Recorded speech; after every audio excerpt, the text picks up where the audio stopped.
ओम शांति। प्रातः क्लास चल रहा था 16 अगस्त 1968।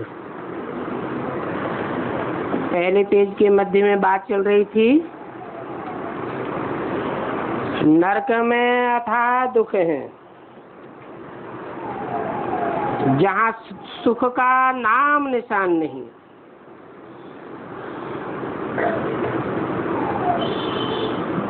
ऐसे युक्ति करके बताना चाहिए। शिव भगवान वाच, बच्चों, इस समय तुम्हारी जो आत्मा है वो सब पतित है। अभी पतित आत्मा पावन कैसे हो?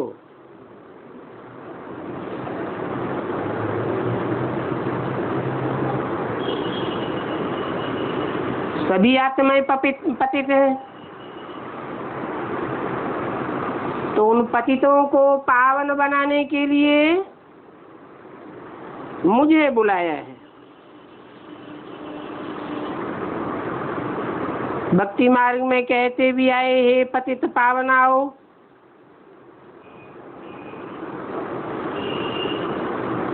जरूर सतयुग में पावन ही होते हैं। वो है ही पवित्र पुण्य आत्माओं की दुनिया, और ये है पापात्माओं की दुनिया। जो पापात्माओं की दुनिया है वो ही फिर से सतो प्रधान जरूर बननी है। और कलयुग के बाद फिर सतयुग जरूर बनता है। नई दुनिया की स्थापना होती है, पुरानी दुनिया का विनाश होता है। गायन भी है ब्रह्मा द्वारा स्थापना।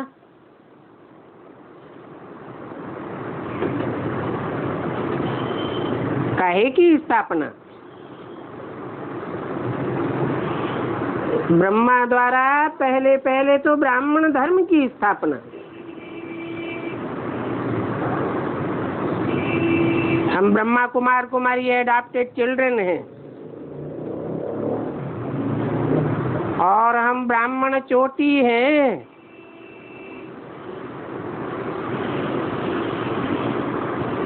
विराट रूप भी है ना। पहले ब्राह्मण, फिर देवता, फिर वैश्य, फिर शूद्र। तो पहले ब्राह्मण जरूर बनना पड़ता है। हम प्रजापिता ब्रह्मा कुमार कुमारियां ब्राह्मण हैं।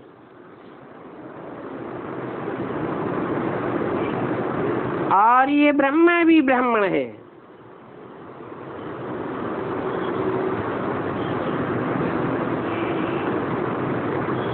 संपूर्ण ब्राह्मण सो देवताएं बनते हैं, वो होते ही है सतयुग में। तो ये ब्राह्मणों का युग बहुत छोटा है। 84 जन्मों का भी हिसाब चाहिए।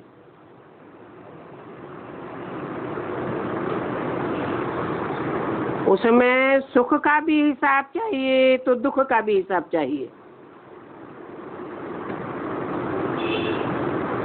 सतयुग में तो सदा सुखी ही सुख है। ऐसा वहां कोई होता नहीं होगा जो दुख में हो। कलयुग में फिर अनेका परम अपार दुख है। सब दुखी है।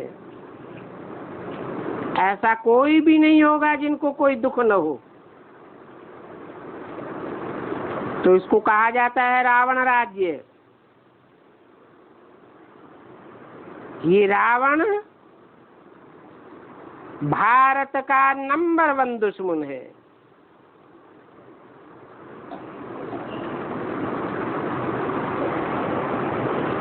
सतयुग त्रेता में रावण नहीं था,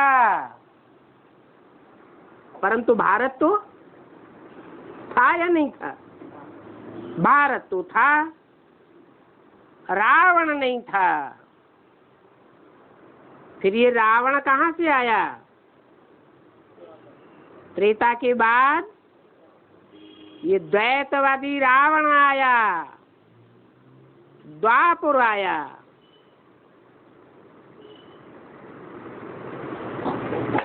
यहाँ हरेक में 5 विकार आने लगे। सत्य को त्रेता में तो कोई विकार नहीं होते हैं। उसको कहा ही जाता है पवित्र गृहस्थ धर्म। तो 84 जन्म कैसे लेते हैं वो भी समझाना चाहिए।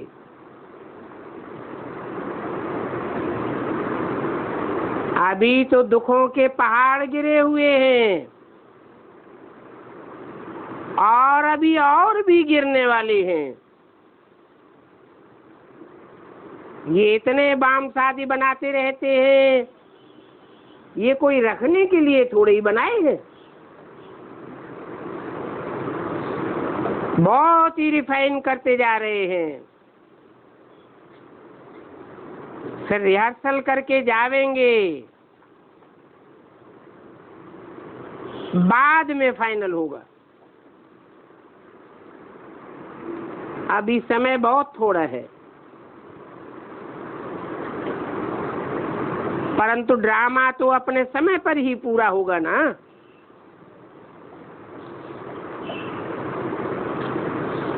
पहले पहले तो शिव बाबा का ही गीत होना चाहिए, क्योंकि कुछ भी भाषण आदि शुरू करते हैं तो हमेशा पहले पहले कहते हैं शिवाय नमः,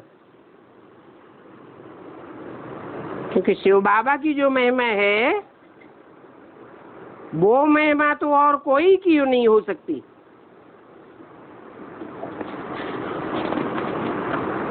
शिव जयंती है, वो भी हीरे समान है। 16/8/68 की वाणी का दूसरा पेज। बाकी जयंतियां तो सभी कौड़ी तुल्य हैं, बर्थ नाते पैनी। क्योंकि और जो भी जन्म लेते हैं इस संसार में आकर के प्रत्यक्षता रूपी जन्म लेते हैं, फायदा तो कुछ भी नहीं, और ही नीचे गिरते गिराते रहते हैं।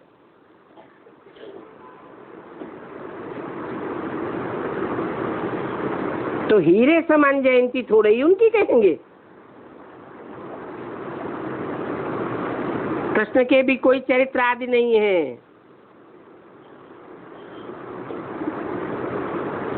वो भी पाई पैसे की बात है। क्यों?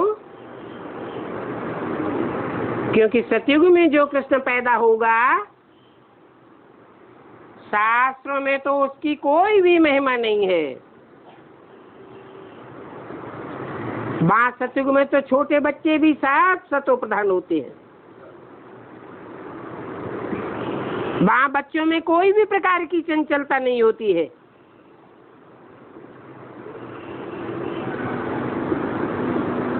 भक्ति मार्ग में कृष्ण के लिए दिखाते हैं कि मक्खन खाया, ये करते थे, वो करते थे। अब ये तो महिमा के बदले और ही ग्लानि कर दी है।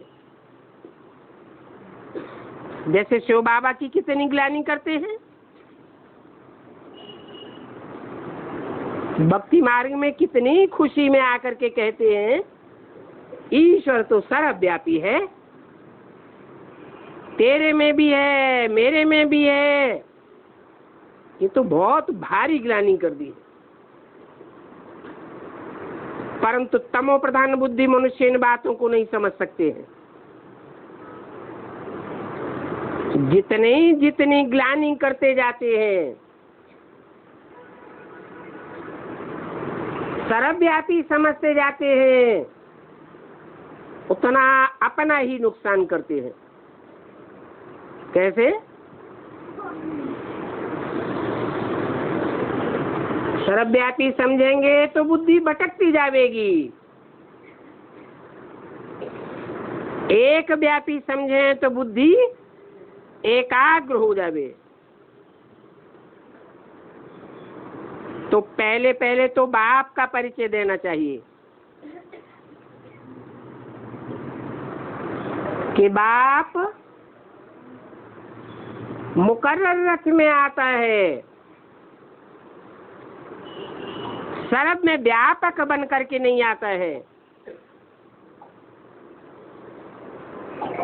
और भगवान वाच्य है, वो भी बच्चों के प्रति है। बच्चे ही समझते हैं कि वो भगवान निराकार है।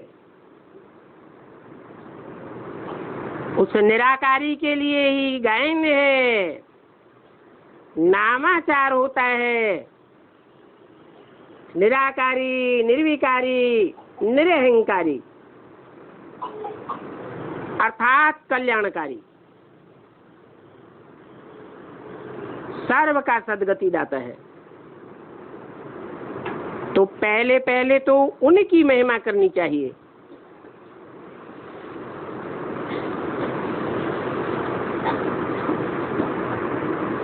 इनकी नहीं, किनकी? ब्रह्मा या कृष्ण की महिमा नहीं।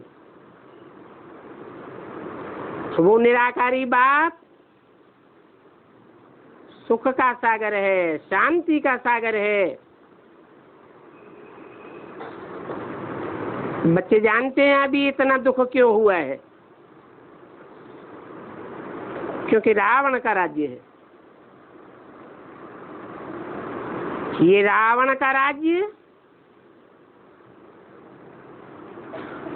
इसमें सबका दुश्मन ये रावण है।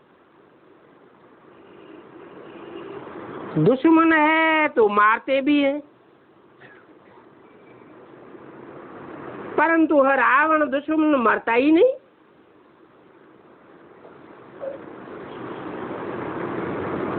यहाँ इस रावण राज्य में कोई एक दुख नहीं है, अपरम अपार दुख है। सतयुग में तो है अपरम अपार सुख। 5000 वर्ष पहले भी बेहद के बाप के बच्चे बने थे, और यही वर्षा बाप से लिया था।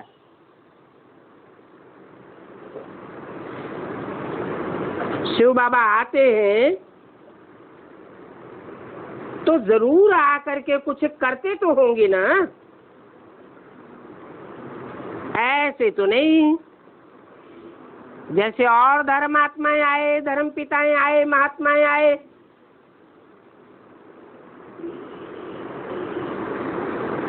भाषण किया और चले गए। तथाकथित तो ब्राह्मण भी क्या समझते हैं?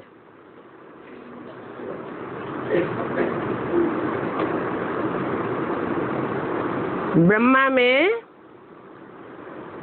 भगवान बाप आया, क्या करके गया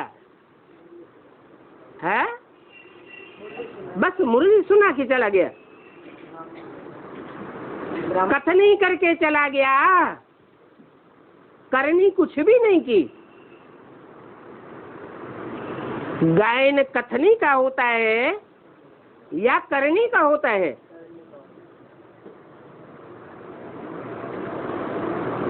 जरूर कोई एक्टिविटी करते हैं,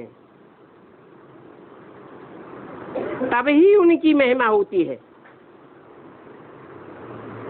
और कोई भी प्रकार की एक्टिविटी शरीर के बगैर नहीं हो सकती। शरीर भी चाहिए, कर्मेंद्रियां भी चाहिए।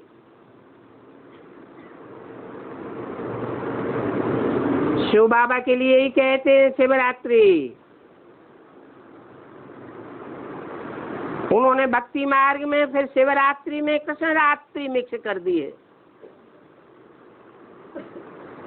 कृष्ण की भी रात्रि मनाते हैं, क्योंकि कृष्ण को भगवान समझते हैं ना।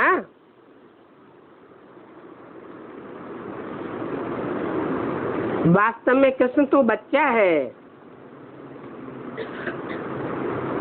बाप की जयंती पहले होगी या बच्चे की होगी?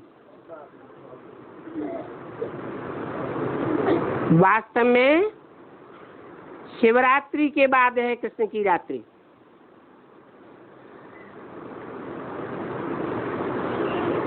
तो अभी शिव की रात्रि और कृष्ण की रात्रि को भी समझाना चाहिए।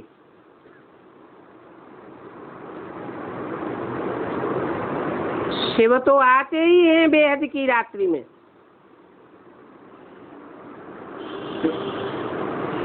कब होती है? 36 में होती है, 76 में होती है, 76 में आ गया 100%। प्रत्यक्ष हो गया। प्रत्यक्षता रूपी जन्म कहें।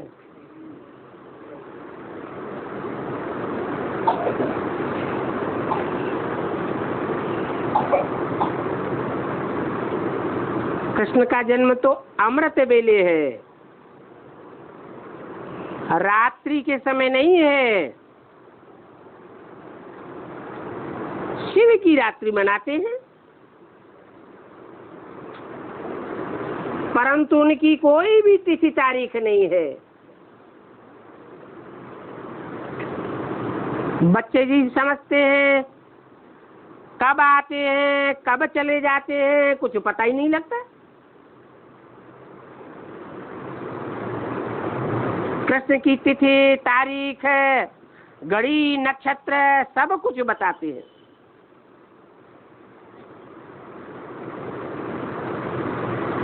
अमृत वेला सबसे शुभ मुहूर्त माना जाता है।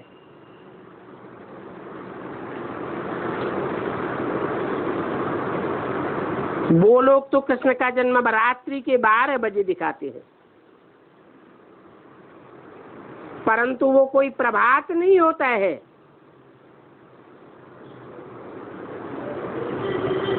अमृत वेले प्रभात भी सवेरे के 2-3 बजे को कहा जाता है, जबकि सिमरन भी कर सके।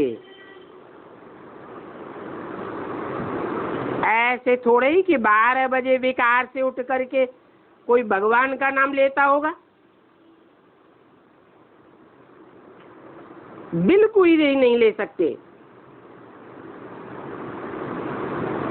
अमृत वेले 12 बजे को नहीं कहा जाता है। उस समय तक तो मनुष्य पतित गंदे होते रहते हैं।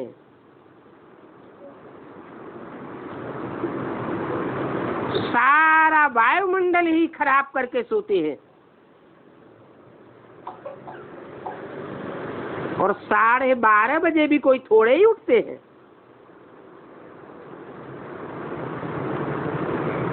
वास्तव में अमृत वेला तो है ही 3, 4, 5 बजे का समय। उस समय मनुष्य उठकर फिर भक्ति याद करके बैठते हैं और ये समय आदि की गणना तो मनुष्यों ने ही बनाई है।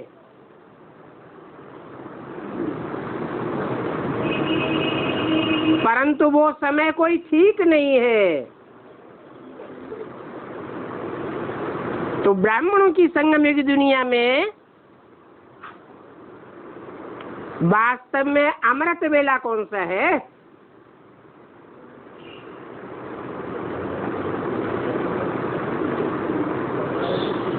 कब कहें कृष्ण का जन्म, कब कहें शिवरात्रि?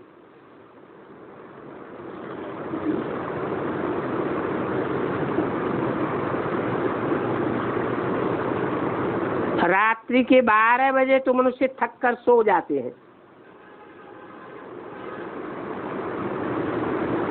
तुम कृष्ण का समय फिर भी निकाल सकते हो, शिव का समय कुछ भी नहीं निकाल सकते।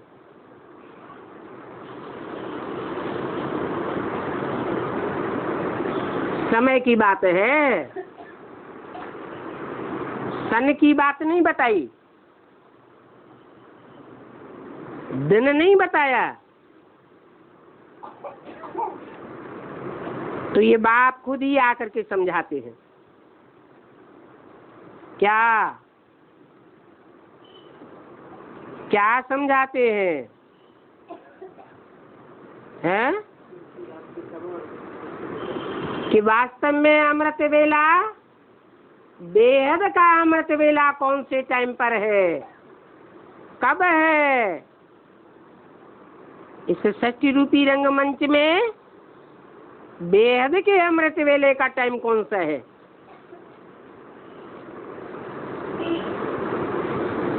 बाप को खुद ही आकर के बताना पड़ता है।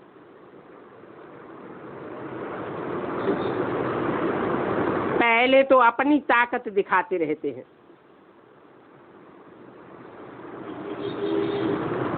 तो पहले पहले महिमा बतानी है शिव बाबा की।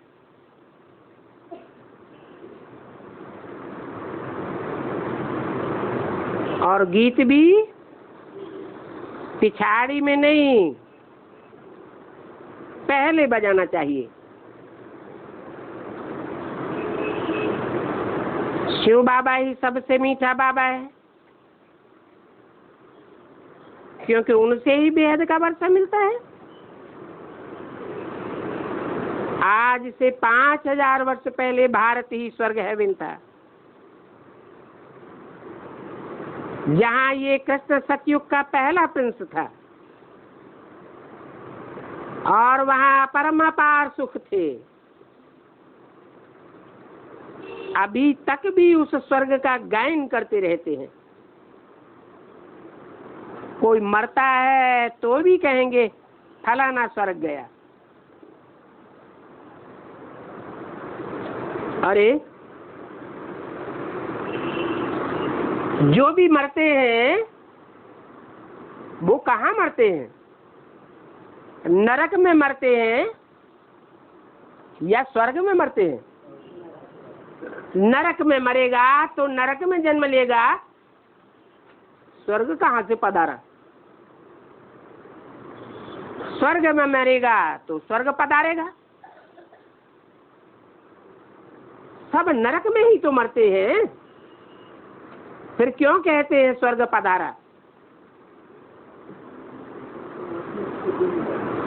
संगम युग की यादगार है।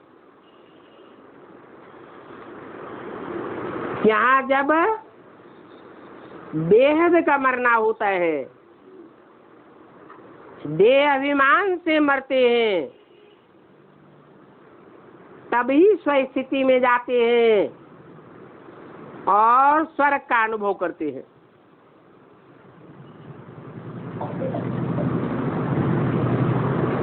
नहीं तो वास्तव में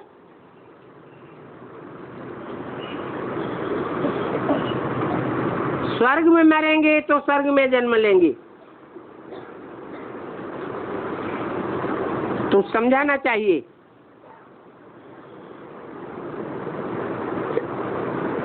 कि हमको तो 32 वर्षों का अनुभव है।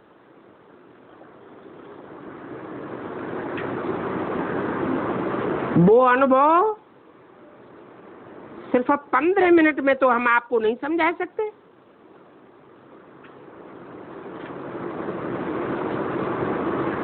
सारी बात समझाने के लिए तो समय चाहिए। फिर भी पहले पहले तो हम आपको सेकंड की बात बताते हैं, और वो सेकंड की बात है बेहद का बाप दुख हरता और सुख करता है।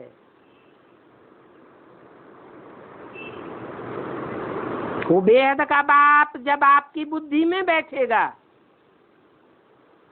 जिस क्षण बुद्धि में बैठेगा,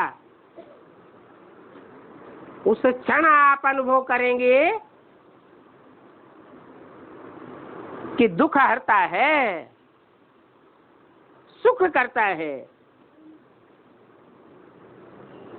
जब आपको उनका परिचय मिल जाता है तभी आप फील करेंगे वो है ही सब आत्माओं का बाप। हम सब ब्रह्मा कुमार कुमारियां उसी शिव बाबा की मत पर चलते हैं। बाबा हमको बताते हैं कि तुम सब भाई भाई हो और मैं तुम्हारा बाप हूं। मैं ही 5000 वर्ष पहले आया था, तभी तो शिव जयंती मनाते हैं।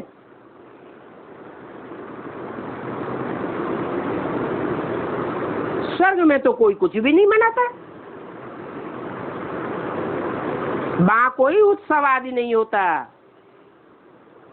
कोई जश्न नहीं मनाते हैं। क्यों? क्योंकि वहां तो रोज ही सुख है, उत्सव ही उत्सव है, सारा जीवन ही उत्सव है। इस रावण राज्य में दुख ही दुख है। तो भक्ति में मनुष्य अल्पकाल के लिए जश्न मनाते हैं, उत्सव मनाते हैं, त्योहार मनाते हैं।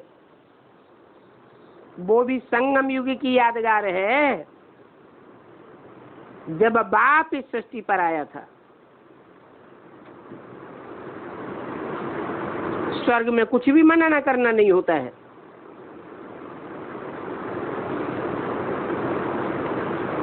अभी शिव जयंती होती है,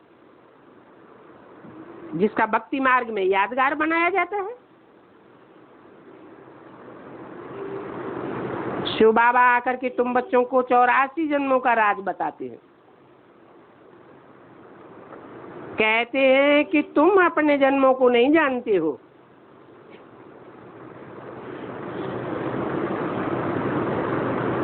न जानने के कारण कह देते हो 84 लाख योनियों में जाती है आत्मा। वास्तव में सिर्फ 84 का चक्कर है, और वो 84 के चक्र की बात मैं ही आकर के बताता हूँ। अभी ये गीता का एपिसोड चल रहा है। नई दुनिया की स्थापना ब्रह्मा द्वारा हो रही है और पुरानी दुनिया का विनाश शंकर के द्वारा।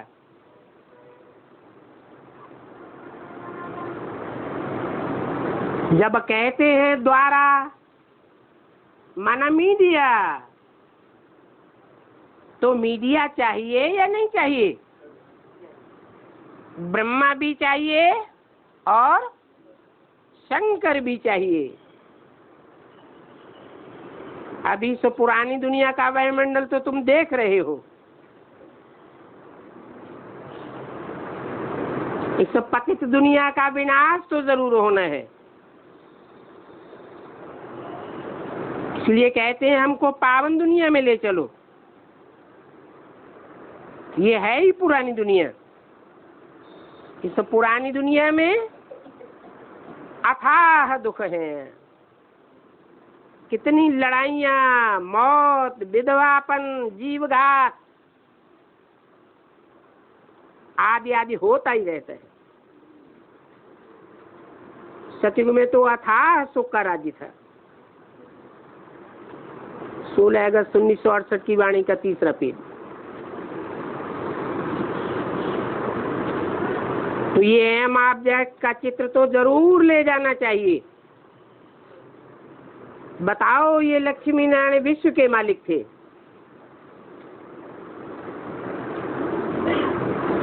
हम 5000 वर्ष पहले की बात सुनाते हैं। 5000 वर्ष पहले ही महाभारत युद्ध हुआ था। गलती सिर्फ ये हुई है कि वहां भगवान का नाम कृष्ण डाल दिया है। वास्तव में भगवान कोई कृष्ण नहीं है। 5000 वर्ष पहले नर को नारायण बनाने वाला वो निराकार बाप इस सृष्टि पर आया हुआ था।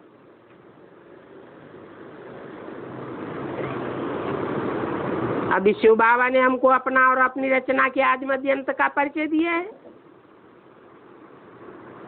तो हम जानते हैं कि इन लक्ष्मी नारायण ने कैसे जन्म पाया। इनको जन्म देने वाले कोई साकारी माँ बाप नहीं थे। ये नारायण नर से नारायण बने।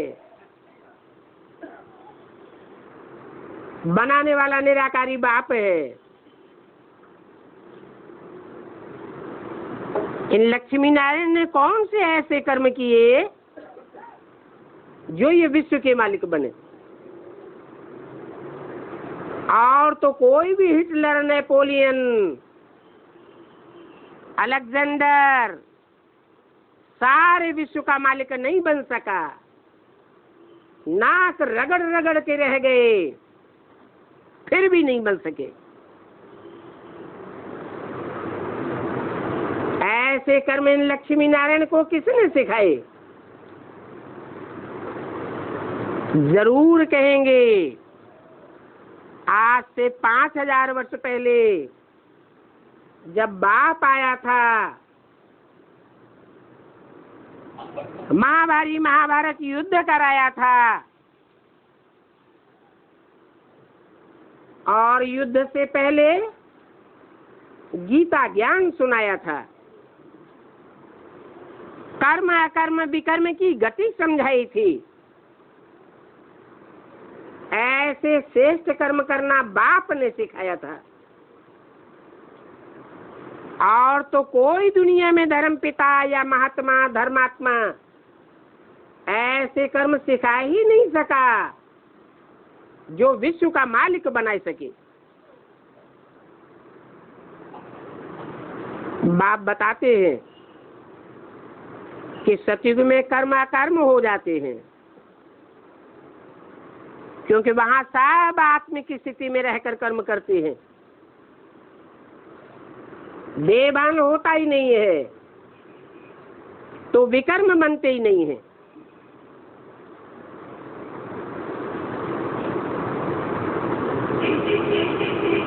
सुकर्म भी नहीं बनते, क्योंकि सुंदर कर्म सिखाने वाला वहां कोई होता नहीं है। तो पाप कर्म भी नहीं बनते और पुण्य कर्म भी नहीं बनते। वहां देवताओं के द्वारा किए हुए कर्म अकर्म हो जाते हैं। यहाँ इस दुनिया में रावण राज्य होने के कारण कर्म विकर्म बन जाते हैं, क्योंकि अनेक प्रकार की मतें हैं।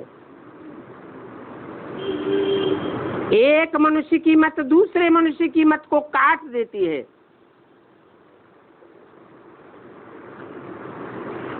कर्मों पर कोई का पक्का विश्वास नहीं रहता। नहीं तो कहावत है विश्वासम फलदायकम।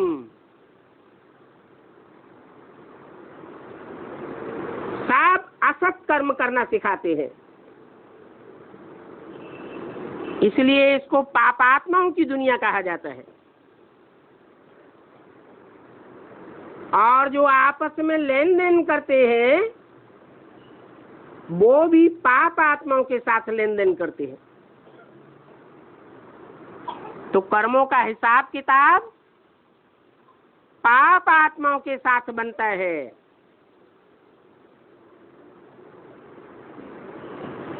और संगम युग में तो बाप आते हैं। बाप के ऊपर पाप और पुण्य का कोई लेट छेप नहीं चल सकता, क्योंकि वो तो सदैव ही निराकारी स्टेज में रहने वाला है, सदैव ही निर्लिप्त है, कभी भी किसी के अटैचमेंट में आने वाला नहीं है।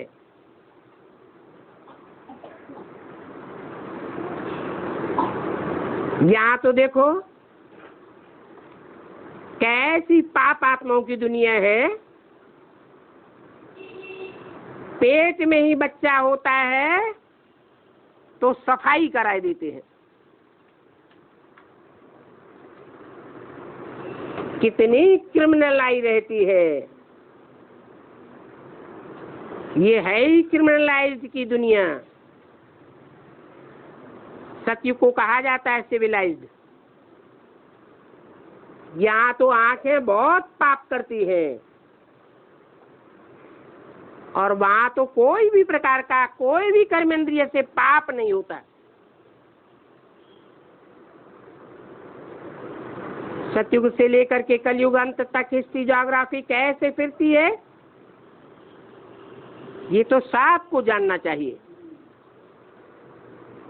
इस दुनिया के कोई भी विद्वान पंडित आदि नहीं जानते हैं। ये दुखधाम, ये सुखधाम क्यों कहा जाता है, कोई भी नहीं जानते।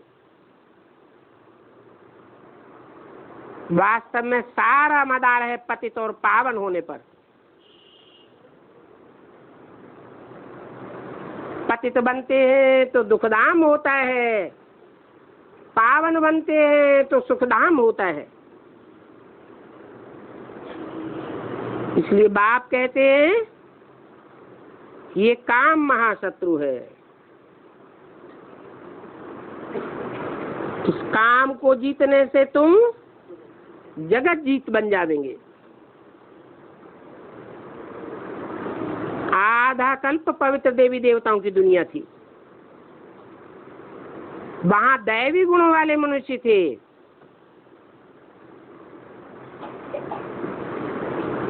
उनको कहा ही जाता है श्रेष्ठ देवताएं। नाम से आगे श्री लगाते हैं। श्री माना ही श्रेष्ठ। अभी तो सब भ्रष्टाचारी है। एक तरफ कहते भी हैं भ्रष्टाचारी दुनिया है, फिर सभी के नाम के पहले श्री लगाए देते हैं। जो आता है उसके लिए वो बोल देते हैं। तो ये सभी बातें समझानी है। अभी तो बहुत सामने खड़ा है। इसलिए बाप कहते हैं माम एकम याद करो तो तुम्हारे पाप कट जाएंगे। तुम सतो प्रधान बन करके सुखधाम के मालिक बन जाएंगे। अभी इस दुखधाम में अनेक प्रकार के दुख हैं। बोलो, कितनी भी तुम लोग कॉन्फ्रेंस करो, संगठन करो, परंतु इस कॉन्फ्रेंस आदि से कुछ भी दुनिया का कल्याण होने वाला नहीं है।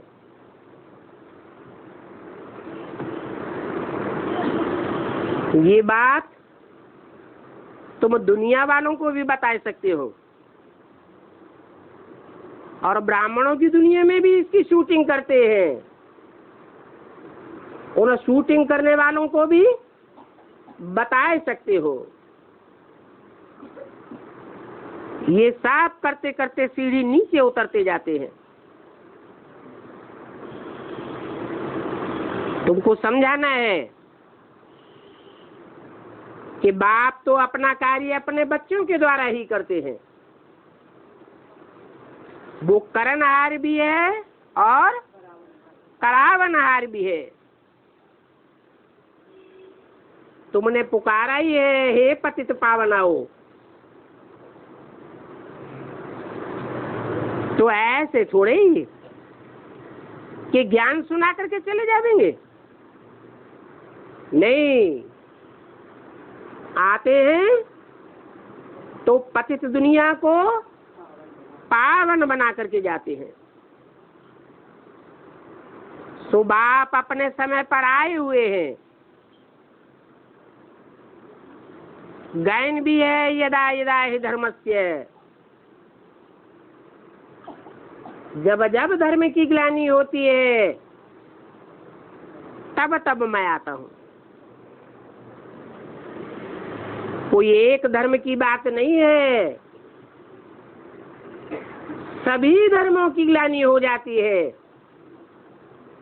सभी धर्म के नाम पर अधर्म हो जाते हैं।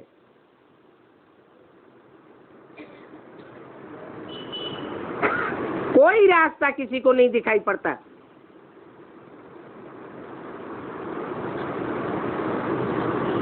तो देखो, इस श्लोक का अर्थ भी कोई जानते नहीं है। यदा यदा हि धर्मस्य, बुलाते रहते हैं पतित पावन आओ,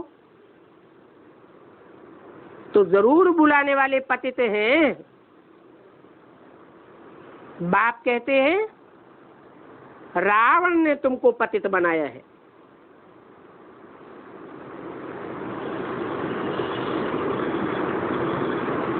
मैंने तो तुमको पावन बनाया था।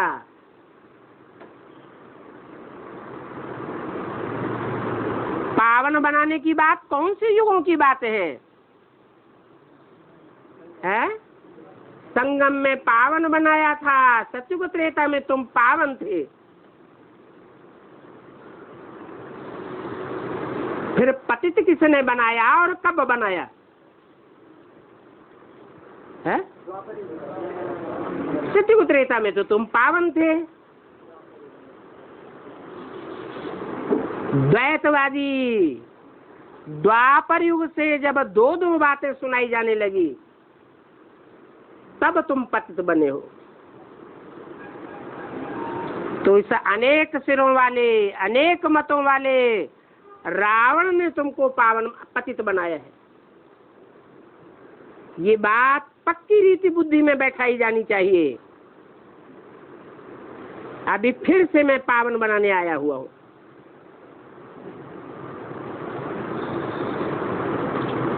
तो ये बात बुद्धि में बैठाओ। कौन सी पहली पहली बात? कि एक के द्वारा पावन बनते हैं और अनेकों के द्वारा पतित बनते हैं। एक व्यापी समझने से पावन बनते हैं और अनेक व्यापी समझने से, सर्वव्यापी समझने से पतित बनते हैं। मुझे बुलाते हैं तो जरूर मैंने पावन बनाया होगा। वो पावन दुनिया थी, अभी पतित दुनिया है। 5 विकार तो सभी में है, जिसके कारण अपरम अपार दुख है। सभी तरफ अशांति ही अशांति लगी पड़ी है। तो कारण क्या हुआ?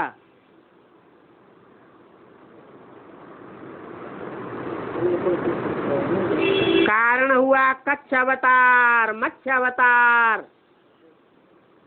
क्या क्या बताते रहते हैं। ये भगवान को बैठ गालियां दी हैं। क्या मैं कच्छ मत्स्य सुअर का आकर के बच्चा बनता हूं? जानवरों में प्रवेश करके जानवरों को समझाऊंगा? जानवर ज्ञान सुनेंगे? अभी तुम बच्चे जानते हो कि अभी भी ब्राह्मणों की जो 9 कुड़ियां हैं वो सब नंबरवार हैं। सब तो ज्ञान नहीं उठा सकेंगे।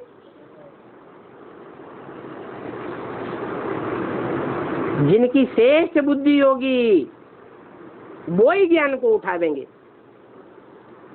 ज्ञान को नहीं उठाते हैं तो भक्ति मार्ग में उनका गायन होता है कच्छ अवतार, मत्स्य अवतार, सूकर अवतार।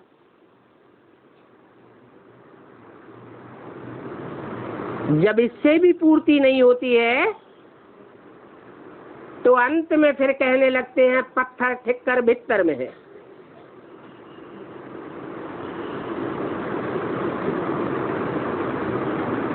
ये बुद्धियों की बात है।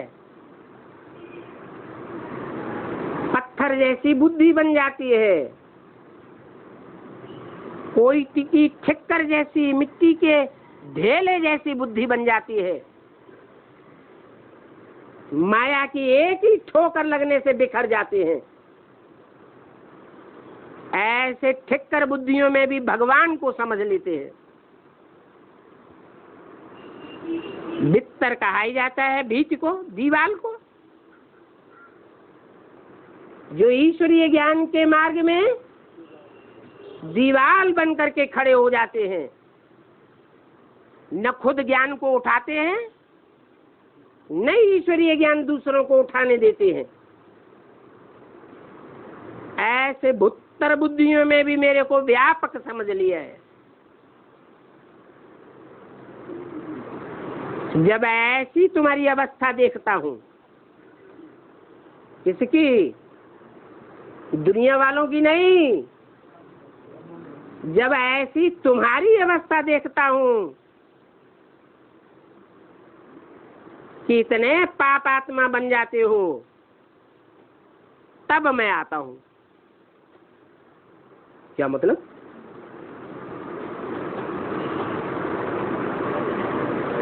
अरे दुनिया वाले ही सर्वव्यापी समझने लग पड़ते हैं, ठिक्कर भित्तर में भगवान को समझने लग पड़ते हैं, कच्छ मच्छ सूकर में व्यापक समझने लगते हैं। या ब्राह्मण बच्चों की भी बुद्धि ऐसी बन जाती है। शूटिंग पीरियड में ब्राह्मण बच्चों ने ही ऐसी शूटिंग की है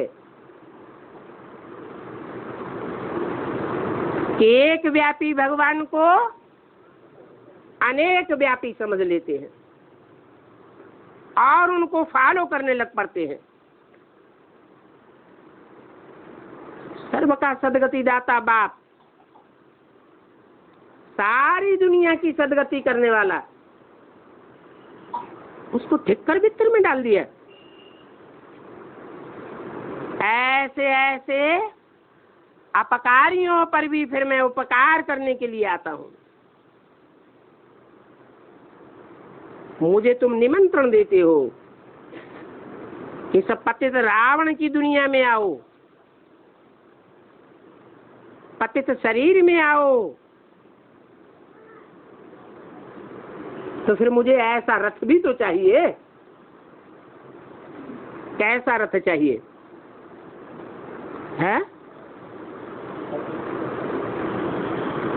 कैसा रथ चाहिए? कोई पवित्र सन्यासी का रथ चाहिए? नहीं, पतित से पतित कामी कांटे में आकर मैं उसे बड़े से बड़ा फूल बनाता हूँ। ये तो जानते हो कि सारी दुनिया भी विकार से ही पैदा होती है। जिस पतित तन में आता हूँ वो भी विकार से ही पैदा होता है।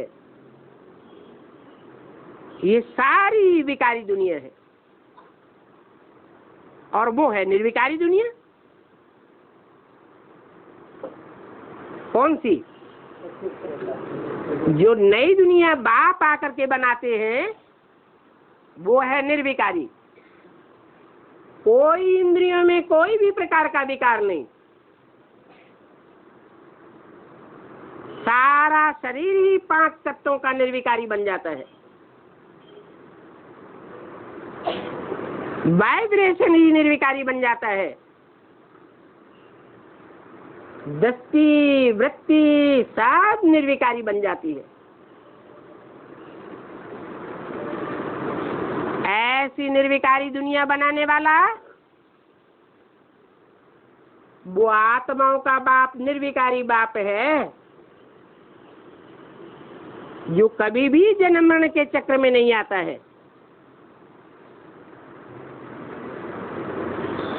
5 तत्वों के गर्भ का चोला धारण नहीं करता है।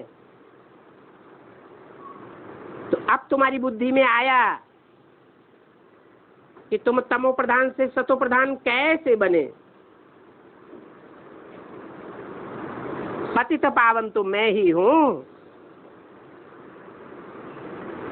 तो मेरे साथ ही योग लगाओ। भारत का प्राचीन राजयोग यही है, और वो प्राचीन राजयोग तो भगवान ही सिखावेगा। कोई भी मनुष्य मात्र वो प्राचीन राजयोग नहीं सिखा सकता। और भगवान आवेंगे भी जरूर गृहस्थ मार्ग में।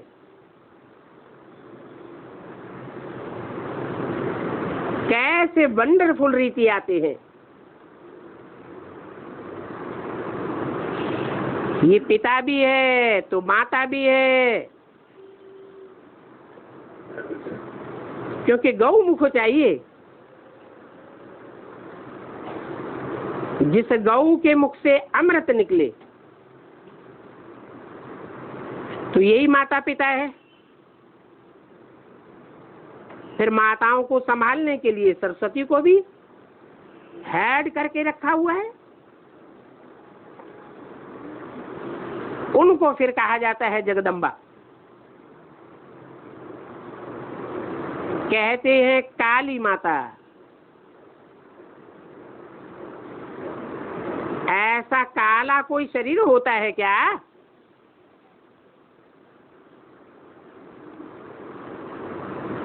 कृष्ण को भी काला बना दिया है, क्योंकि काम की इच्छा पर चढ़ करके काला बन गया है।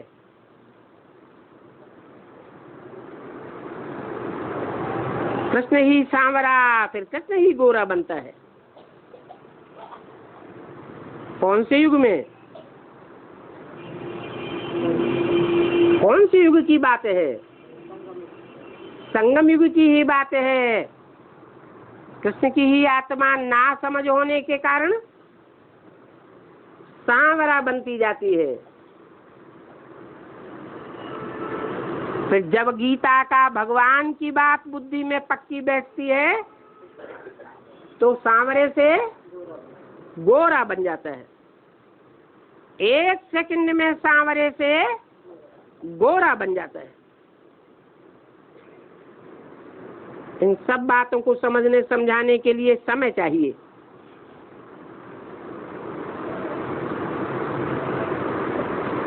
आज की दुनिया में किस चीज की वैल्यू है?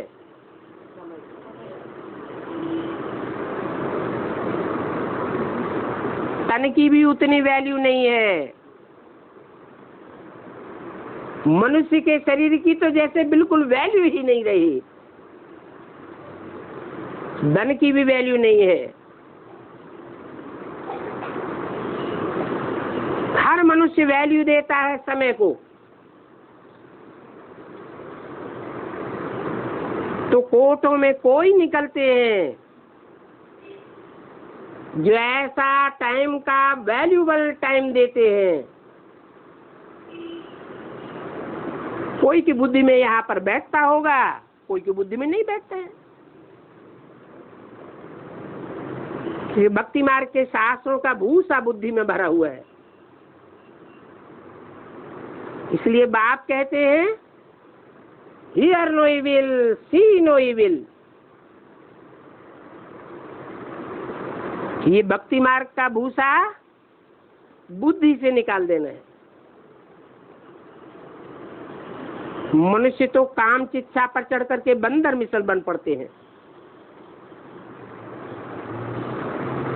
क्योंकि उनमें 5 विकार प्रवेश हैं। बाप कहते हैं भक्ति मार्ग में तुमने कितना दुर्गति को पाया है। अभी मैं आकर के तुमको हीरे समान बनाता हूँ। अच्छा, ओम शांति।